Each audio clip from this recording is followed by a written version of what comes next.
Bạn có biết không, có những lúc một người phụ nữ đang khao khát được gần gũi bạn đến mức không thể giấu nổi. Nhưng cô ấy vẫn im lặng, vẫn cư xử như chưa từng có điều gì xảy ra, không phải vì cô ấy không muốn, mà vì phụ nữ từ trước đến nay vẫn luôn như vậy. Họ không nói ra điều mình cần, họ chỉ để lại những dấu hiệu, rất nhẹ, rất kín, nhưng đủ để một người đàn ông tinh tế nhận ra. Vấn đề là đa số đàn ông lại không hiểu, hoặc hiểu sai, hoặc tệ hơn là bỏ lỡ, để rồi đến khi nhận ra thì mọi thứ đã qua, cảm xúc đã nguội, cơ hội cũng không còn nữa, và thứ còn lại chỉ là tiếc nuối. Có những khoảnh khắc, nếu bạn để ý một chút thôi, bạn sẽ thấy ánh mắt cô ấy khác đi, cách cô ấy ở gần bạn cũng khác đi, thậm chí từng cử chỉ nhỏ cũng mang theo một điều gì đó rất khó gọi tên, nhưng lại rất thật. Vậy làm sao để biết khi một người phụ nữ đang muốn nhưng lại không nói? Làm sao để bạn không bỏ lỡ những tín hiệu đó thêm một lần nào nữa? Bởi vì chỉ cần bạn hiểu được, mọi thứ giữa hai người có thể thay đổi hoàn toàn, không phải theo cách vội vàng, mà là theo cách sâu sắc hơn, tinh tế hơn và đáng nhớ hơn. Dấu hiệu đầu tiên, và cũng là dấu hiệu dễ nhận ra nhất, nhưng lại thường bị bỏ qua nhất, chính là khi cô ấy chủ động lại gần bạn hơn. Nghe thì rất đơn giản, nhưng thực ra bên trong đó là cả một câu chuyện về cảm xúc. Một người phụ nữ bình thường, khi không có rung động, họ luôn có một khoảng cách rất rõ ràng. Không phải lạnh lùng, nhưng đủ để bạn cảm nhận được rằng bạn đang đứng ở bên ngoài thế giới của họ. Họ nói chuyện lịch sự, cư xử đúng mực, nhưng sẽ không bao giờ để bạn tiến quá gần. Nhưng khi cảm xúc bắt đầu xuất hiện, mọi thứ sẽ thay đổi. Cô ấy bắt đầu tìm cách ở gần bạn nhiều hơn, nhưng không phải kiểu lộ liễu, mà là những cái cớ rất tự nhiên, rất đời thường, đến mức nếu bạn không để ý, bạn sẽ nghĩ đó chỉ là trùng hợp. Có thể là cô ấy chọn ngồi cạnh bạn, dù xung quanh còn rất nhiều chỗ trống. Có thể là khi nói chuyện, cô ấy hơi nghiêng người về phía bạn, gần hơn một chút so với bình thường. Có thể là những lần vô tình chạm nhẹ, vào tay, vào vai, rồi không rút lại ngay lập tức. Tất cả những điều đó không phải là ngẫu nhiên. Phụ nữ, khi họ không có cảm xúc, họ rất rõ ràng trong việc giữ khoảng cách. Nhưng khi họ bắt đầu muốn, họ lại không nói ra, mà thay vào đó, họ rút ngắn khoảng cách bằng những hành động rất nhỏ. Và điều quan trọng không nằm ở việc cô ấy lại gần bạn một lần, mà là tần suất. Nếu đó chỉ là một lần, có thể là vô tình. Nhưng nếu điều đó lặp lại, hết lần này đến lần khác, thì đó là lựa chọn. Cô ấy đang lựa chọn ở gần bạn. Có một chi tiết rất tinh tế mà ít người để ý, đó là khi bạn chủ động giữ khoảng cách một chút, nếu cô ấy thực sự có cảm xúc, cô ấy sẽ lại vô thức kéo gần khoảng cách đó trở lại. Giống như một sợi dây vô hình, bạn lùi một bước, cô ấy tiến một bước. Không ai nói gì, nhưng cả hai đều cảm nhận được. Và sâu hơn nữa, việc một người phụ nữ lại gần bạn không chỉ là về khoảng cách vật lý, nó còn là dấu hiệu cho thấy cô ấy đang mở cửa cảm xúc. Bởi vì đối với phụ nữ, sự gần gũi về cơ thể luôn đi sau sự gần gũi về cảm xúc.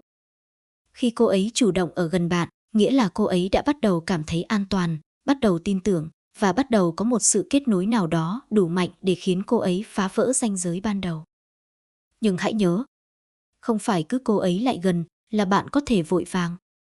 Sự tinh tế của một người đàn ông không nằm ở việc nhận ra, mà nằm ở cách đáp lại. Nếu bạn quá vồ vập, bạn sẽ khiến cô ấy lùi lại. Nếu bạn quá thờ ơ, bạn sẽ khiến cô ấy nghĩ rằng bạn không hiểu. Còn nếu bạn đủ tinh tế, bạn sẽ giữ nhịp vừa đủ, để cô ấy cảm thấy thoải mái khi ở gần, nhưng cũng đủ an toàn để tiếp tục tiến thêm một bước. Dấu hiệu thứ hai là thứ mà nhiều người đàn ông từng thấy, nhưng lại chưa từng thật sự hiểu. Đó chính là ánh mắt, bởi vì trong tất cả những cách một người phụ nữ thể hiện cảm xúc, ánh mắt là thứ trung thực nhất, không màu mè, không che đậy, và cũng gần như không thể diễn trọn vẹn nếu trong lòng không có gì. Một người phụ nữ khi không có cảm xúc với bạn, ánh mắt của cô ấy rất rõ ràng, rất đúng mực. Nhìn khi cần nói chuyện, nhìn đủ để giao tiếp, rồi rời đi, không đọng lại, không sâu, không khiến bạn phải bận tâm, mọi thứ đều vừa đủ, không thiếu, nhưng cũng không dư. Nhưng khi trong lòng cô ấy bắt đầu có cảm xúc, đặc biệt là khi có sự khao khát được gần gũi, ánh mắt đó sẽ thay đổi một cách rất tinh tế, đến mức nếu bạn không để ý, bạn sẽ nghĩ đó chỉ là sự bình thường, nhưng nếu bạn đủ nhạy cảm, bạn sẽ nhận ra có điều gì đó đang khác đi. Cô ấy bắt đầu nhìn bạn lâu hơn một chút, không phải là cái nhìn nhanh rồi quay đi, mà là một ánh nhìn có sự ở lại. Như thể cô ấy đang giữ khoảnh khắc đó thêm vài giây, thêm một nhịp thở, thêm một chút cảm xúc mà chính cô ấy cũng chưa chắc gọi tên được. Và điều đặc biệt là khi hai ánh mắt chạm nhau, sẽ có một khoảng lặng rất nhỏ xuất hiện. Không ai nói gì, nhưng cả hai đều cảm nhận được sự khác biệt. Đó không còn là ánh nhìn xã giao, mà là ánh nhìn có cảm xúc, có sự kết nối, có một điều gì đó đang diễn ra ở bên trong. Nhiều người đàn ông nghĩ rằng phụ nữ khi có cảm xúc sẽ né tránh ánh mắt, nhưng thực ra không hẳn. Họ có thể né trong một vài khoảnh khắc vì ngại, nhưng trước đó, họ đã nhìn rất lâu, rất sâu và rất thật. Một chi tiết rất tinh tế mà ít ai để ý, đó là ánh mắt của phụ nữ khi có cảm xúc thường không đứng yên ở một điểm. Nó sẽ di chuyển rất nhẹ, từ mắt bạn, xuống khuôn mặt, có thể lướt qua đôi môi, rồi quay trở lại ánh mắt. Tất cả diễn ra rất nhanh, rất tự nhiên, nhưng lại chứa đựng rất nhiều cảm xúc bên trong. Đó không phải là hành động có ý thức, mà là phản ứng của sự chú ý khi bị thu hút. Và nếu bạn tinh ý hơn nữa, bạn sẽ nhận ra ánh mắt đó không chỉ là nhìn, mà còn là cảm. Nó dịu hơn, ấm hơn, mềm hơn, giống như cách một người đang mở lòng nhưng chưa nói ra, giống như một cánh cửa chưa mở hẳn, nhưng cũng không còn đóng kín. Có những lúc cô ấy đang nói chuyện với bạn, nhưng ánh mắt lại không hoàn toàn tập trung vào nội dung câu chuyện, mà như đang quan sát bạn, cảm nhận bạn, và ở gần bạn theo một cách rất khác so với bình thường. Đó là lúc lý trí không còn chiếm ưu thế nữa, mà cảm xúc bắt đầu dẫn dắt. Một dấu hiệu rất rõ nhưng lại dễ bị bỏ qua là khi bạn không nhìn cô ấy, nhưng lại có cảm giác có ai đó đang nhìn mình. Bạn quay lại, và đúng là cô ấy, và khi bị bắt gặp, cô ấy có thể cười nhẹ, hoặc quay đi, hoặc giả vờ như không có gì, nhưng khoảnh khắc đó chính là câu trả lời rõ ràng nhất. Bởi vì người ta chỉ nhìn lâu khi trong lòng có điều gì đó không thể nói thành lời. Và sâu hơn nữa, ánh mắt của phụ nữ khi có cảm xúc không chỉ thể hiện sự thu hút, mà còn là một dạng tín hiệu cho phép, không phải là sự đồng ý rõ ràng, nhưng là một sự mở ra, một ranh giới đang được nới lỏng, một khoảng cách đang dần được kéo gần lại. Nhưng điều quan trọng mà một người đàn ông cần hiểu là ánh mắt dù có sâu đến đâu cũng không thay thế được sự tôn trọng. Bạn có thể nhìn thấy cảm xúc trong đó, nhưng không có nghĩa là bạn được quyền vội vàng.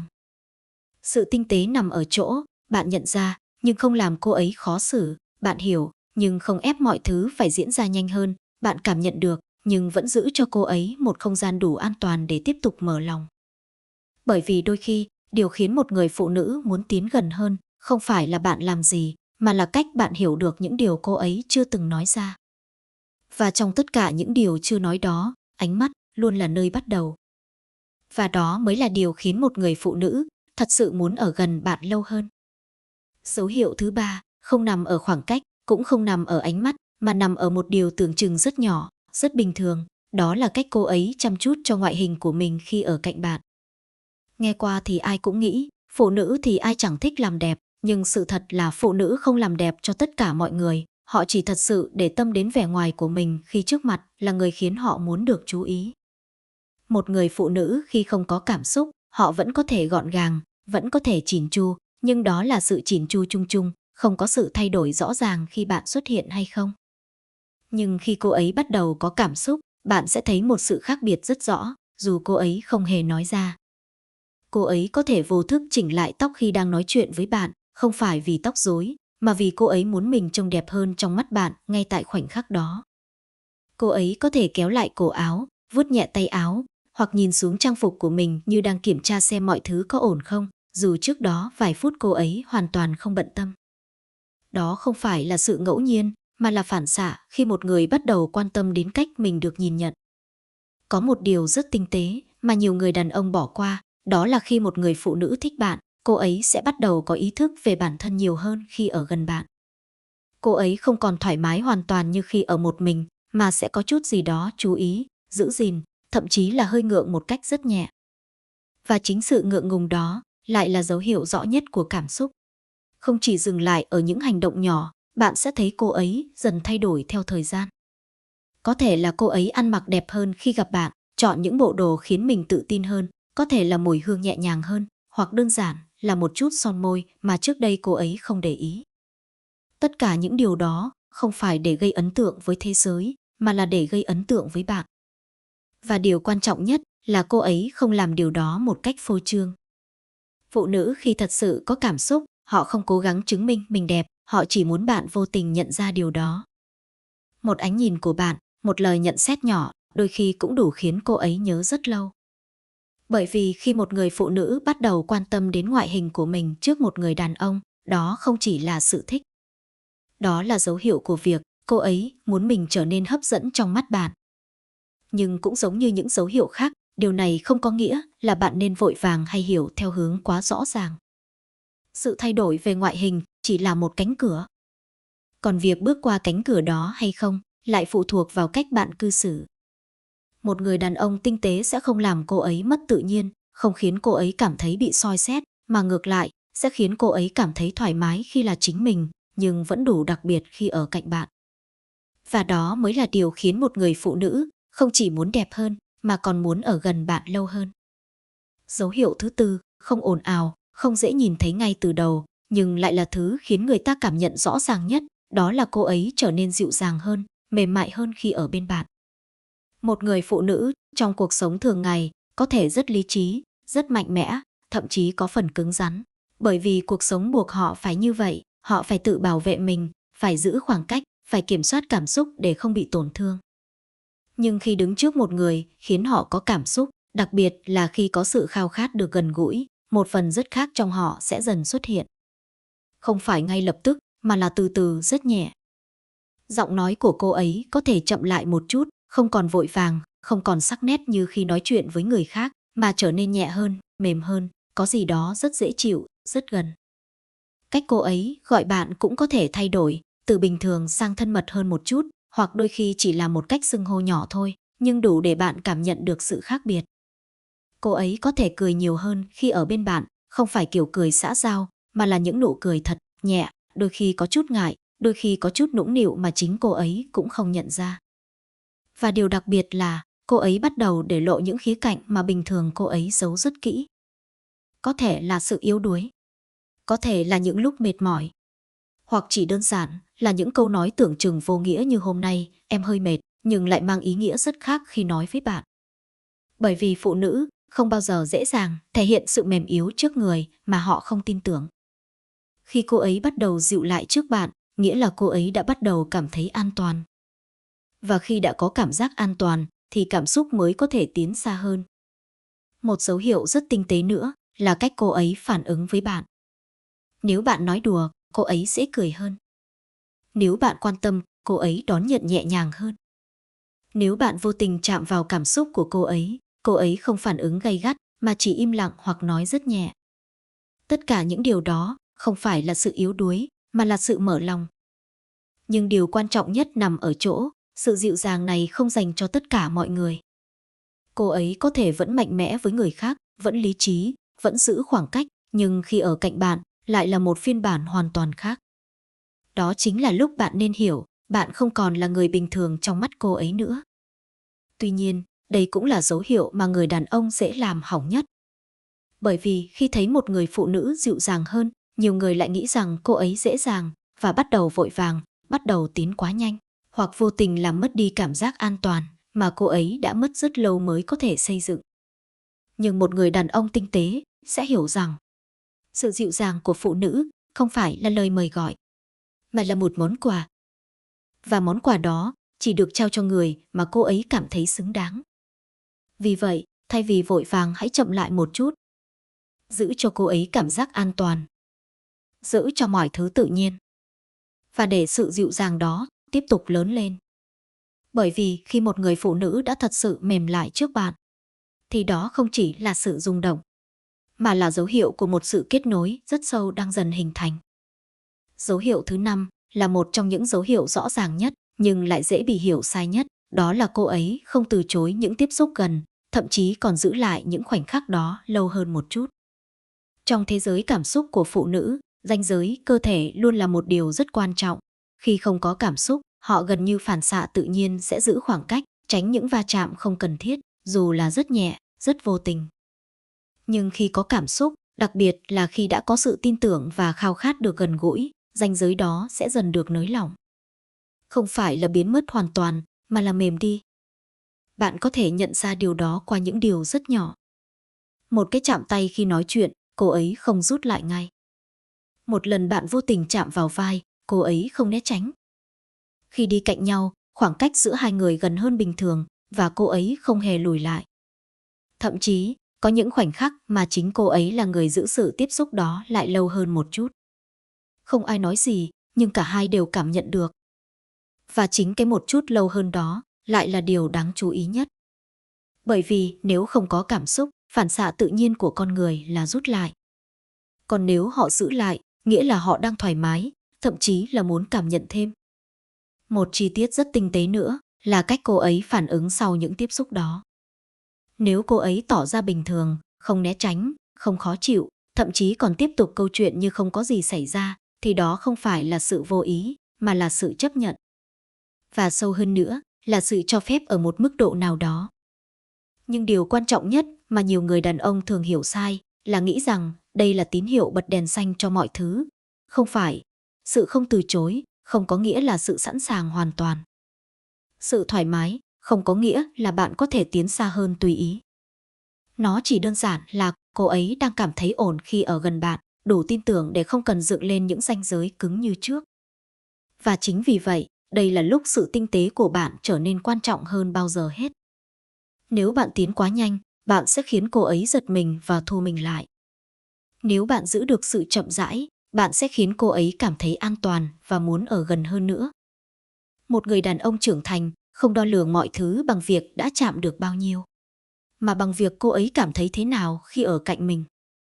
Bởi vì cuối cùng, điều khiến một người phụ nữ muốn tiến gần hơn không phải là những tiếp xúc đó, mà là cảm giác sau những tiếp xúc đó. Nếu cô ấy thấy bình yên, nếu cô ấy thấy được tôn trọng, nếu cô ấy thấy mình không bị vội vàng, thì chính cô ấy sẽ là người bước gần bạn hơn. Và khi một người phụ nữ chủ động bước gần, đó mới là lúc mọi thứ thật sự bắt đầu. Dấu hiệu thứ 6 cũng là dấu hiệu sâu nhất, rõ ràng nhất, nhưng lại ít người nhận ra đúng cách, đó là cô ấy chủ động tạo ra những cơ hội để hai người được ở riêng với nhau. Một người phụ nữ, nếu không có cảm xúc, họ sẽ luôn giữ mọi thứ ở mức an toàn, gặp gỡ ở nơi đông người, nói chuyện trong những không gian mở, và rất hiếm khi để bản thân rơi vào tình huống riêng tư với một người đàn ông mà họ không có sự tin tưởng. Nhưng khi cảm xúc xuất hiện, đặc biệt là khi có sự khao khát được gần gũi, cách cô ấy sắp xếp không gian và thời gian sẽ thay đổi một cách rất tinh tế. Không phải kiểu trực tiếp nói mình đi đâu đó riêng đi, mà là những lời gợi ý rất nhẹ. Có thể là ngồi đây hơi ồn, mình ra chỗ kia nói chuyện trò dễ nghe hơn. Có thể là đi dạo một chút không? Hoặc đơn giản là kéo dài cuộc gặp thêm một chút, không vội về, không vội kết thúc câu chuyện. Nghe thì rất bình thường, nhưng nếu bạn để ý, bạn sẽ thấy một điểm chung, cô ấy đang tạo ra không gian ít người hơn và thời gian dài hơn chỉ với bạn. Và điều quan trọng nhất là cô ấy không làm điều đó một cách ngẫu nhiên. Phụ nữ rất nhạy cảm với sự an toàn. Nếu họ không tin tưởng, họ sẽ không bao giờ tự đặt mình vào một không gian riêng tư với một người đàn ông. Vì vậy, khi cô ấy bắt đầu làm điều đó, nghĩa là bạn đã đi qua được một ranh giới rất quan trọng. Không chỉ là thích, mà là tin tưởng. Có một chi tiết rất sâu mà ít ai nhận ra, đó là khi một người phụ nữ muốn ở riêng với bạn, họ thường sẽ tạo lý do thay vì nói thẳng mong muốn. Không phải vì họ vòng vo, mà vì họ muốn mọi thứ diễn ra tự nhiên, không áp lực, không khiến bạn hoặc chính họ phải ngại. Và nếu bạn đủ tinh tế, bạn sẽ hiểu rằng cái lý do đó không phải là điều quan trọng nhất. Điều quan trọng là cô ấy đã chọn bạn trong khoảng thời gian riêng tư đó. Một dấu hiệu rõ hơn nữa là khi cuộc gặp đã có thể kết thúc, nhưng cô ấy vẫn tìm cách kéo dài thêm. Có thể là thêm một câu chuyện, thêm một câu hỏi, hoặc đơn giản là không đứng dậy ngay, như thể cô ấy vẫn chưa muốn rời đi. Đó không phải là vì cô ấy rảnh, mà là vì cô ấy chưa muốn rời xa bạn. Nhưng cũng giống như tất cả những dấu hiệu khác, điều này không có nghĩa là bạn nên hiểu theo hướng vội vàng. Một người phụ nữ tạo cơ hội ở riêng không phải là để bạn đi xa hơn ngay lập tức, mà là để xem bạn sẽ cư xử thế nào khi không còn ai xung quanh. Bạn có tôn trọng cô ấy không? Bạn có giữ được sự chừng mực không? Bạn có khiến cô ấy cảm thấy an toàn hay khiến cô ấy phải dè chừng? Đó mới là điều cô ấy đang kiểm chứng. Và chính trong những không gian riêng tư đó, bản chất của một người đàn ông lộ ra rõ nhất. Nếu bạn vội vàng, bạn có thể phá hỏng tất cả chỉ trong vài phút. Nhưng nếu bạn đủ tinh tế, bạn sẽ khiến cô ấy cảm thấy rằng quyết định ở lại với bạn là đúng. Và khi một người phụ nữ đã cảm thấy đúng khi ở riêng với bạn, thì từ khoảnh khắc đó trở đi, Không phải bạn tìm cách tiến gần cô ấy nữa, mà chính cô ấy sẽ bắt đầu bước về phía bạn. Và cuối cùng, điều quan trọng nhất bạn cần nhớ không phải là nhận ra dấu hiệu để làm gì, mà là hiểu cảm xúc để trân trọng đúng cách. Một người phụ nữ, khi đã để lộ những tín hiệu như vậy, nghĩa là họ đã bước qua rất nhiều rào cản, bên trong sự e dè, sự giữ ý, cả nỗi sợ bị hiểu lầm, chỉ để đến gần bạn hơn một chút. Nhưng nếu người đàn ông chỉ nhìn thấy khao khát, mà không nhìn thấy sự mong manh phía sau nó, thì mọi thứ sẽ nhanh chóng trở thành sai lầm. Bởi vì điều phụ nữ cần không chỉ là một người đàn ông biết nhận ra tín hiệu, mà là một người đàn ông biết dừng đúng lúc, tiến đúng cách và đủ tinh tế để khiến họ cảm thấy an toàn khi mở lòng. Khi bạn hiểu được điều đó, bạn sẽ không còn vội vàng, không còn hấp tấp, mà thay vào đó là sự điềm tĩnh, nhẹ nhàng, nhưng đủ sâu để khiến cô ấy tự nguyện tiến về phía bạn. Và đó mới là thứ kết nối thật sự, không phải chỉ là cảm xúc nhất thời, mà là sự gắn kết khiến hai người muốn ở lại bên nhau lâu hơn. Nếu bạn thấy những điều này có ý nghĩa, hãy dành một chút thời gian để nhìn lại những mối quan hệ của mình. Có thể bạn đã từng bỏ lỡ, hoặc cũng có thể bạn đang đứng trước một cơ hội mà chính bạn còn chưa nhận ra. Đừng quên nhấn thích và đăng ký kênh, bởi vì ở đây, chúng ta không chỉ nói về tình yêu, mà là cách để hiểu nhau sâu hơn, để không ai phải rời đi chỉ vì đã từng không hiểu nhau.